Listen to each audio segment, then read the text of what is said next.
Hello everyone, I'm Alana De Ocampo with Gwapo Gang, and welcome to our very first episode of Handsome Heritage, where we sit down with individuals from your culture and communities and gain some insight on where they're from and where they're going. On today's episode, we will be talking with Franco Finn, acclaimed hype man and voice of the Golden State Warriors. He'll be telling us a little bit about his background, the path to his current success, and about some of his ventures outside of being the Warriors' one-of-a-kind MC. Enjoy the show. Hi, Franco. Thank you for joining us today. We really appreciate you taking out the time and hanging out with us. So tell us a little bit about what you've been doing lately. I kind of equate it as like Clark Kent Superman, right? By day, Clark Kent's at the Daily Planet, right? Right. By day, I'm at Virgin America at headquarters. So my role, which is not too far from kind of who I am, is that I plan all the events. I'm the hype man for Virgin America. A lot of folks know me, in the Bay Area, especially as the Warriors hype man for the NBA champion Golden State Warriors. When did your parents come over to the United States? Well, with my story, it's with my family. From what I was told, my uncle, Carlos, who actually served in the U.S. Army.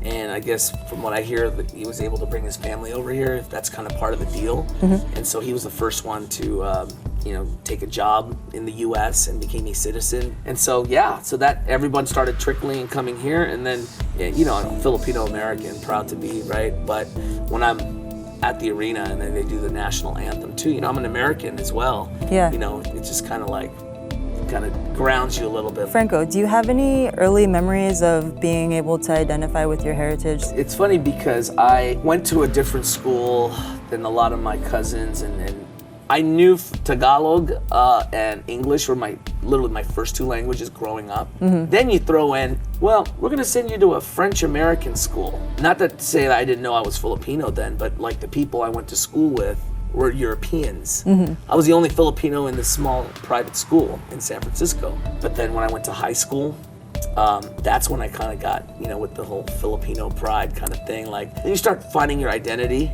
Like, hey, we're Filipinos, we're cool, but we're Americans too, and we're going to high school, so you had good times. Then it was college. That's when I said, yeah, I'm Filipino, and I want to celebrate it.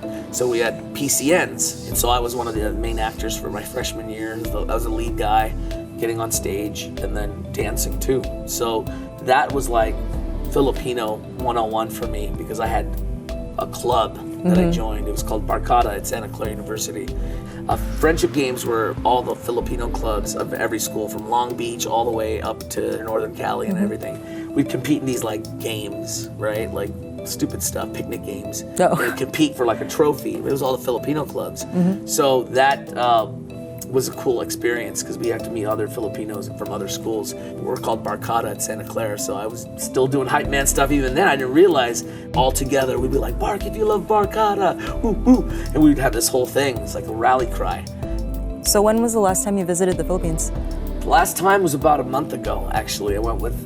you're so lucky. Yeah, it's awesome. And this is my second time in my adult life. Mm-hmm. I went with my best friends from high school, and it was a boys' trip, so But then I went with my wife, which is a whole other experience too. A year before, I went for a wedding. Man, it was so eye-opening. I got to see where my mom's town was, where they went to church, school, everything. Humbles you a lot, and it really brought a lot of perspective into what I do now every day. I definitely don't take anything for granted, because if my parents didn't move here and give us this opportunity, I wouldn't be doing the things I do.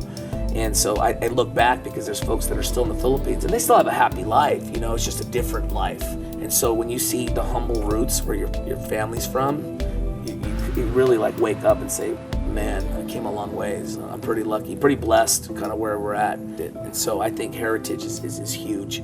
It's your lineage, you just can't deny it. It's in your blood some way, somehow. It's never disappears, it's there. So tell us more about your other ventures outside of working with the Warriors. My first event with the Giants was in 2009. They called me up.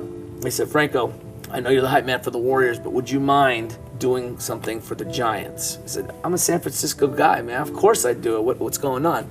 Well, we got Manny Pacquiao coming in, and he's promoting his next fight. Okay, what do you want me to do? said, well, we got an event. Take a punch. Yeah, I know. Like, he's going to punch me or what? It's the biggest cross promotion ever for boxing and baseball. 13,000 for Filipino Heritage Night. And so I got to actually interview Manny Pacquiao. That's awesome. With the Giants in 09. And then I've been with the Giants, too, since 2009 as well. I'm also an auctioneer. That's kind of one of my awesome kind of skill sets. I went to auction school. Can you talk really fast like that, too?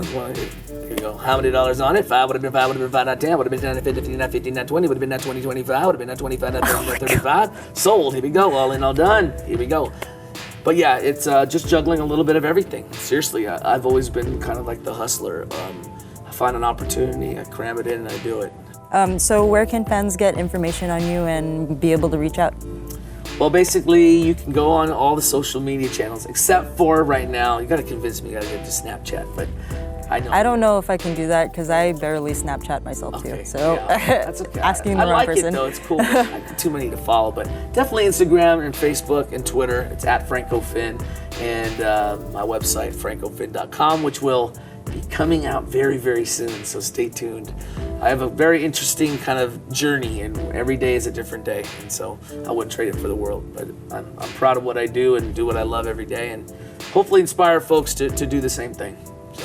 Well, I'm inspired. Well, thank you. I appreciate it. Thank you again for taking the time. Or should we do nut-bowls, or should we do like a homie style, I'm so like awkward. this or something like that, or no, I'm just, it's all good. Or we'll do a little boom, boom. Yes. Yeah, I like the explosion. That's cool. All right. Cool. That's our show for today. Huge thank you to Franco Finn for taking the time to sit down and chat with us. Be sure to visit gwapogang.com for our latest Golden State Edition products. For more episodes like this and news on our latest products, visit gwapogang.com, our YouTube channel, and other social media outlets. For Gwapo Gang, this is Alana. I'll see you later.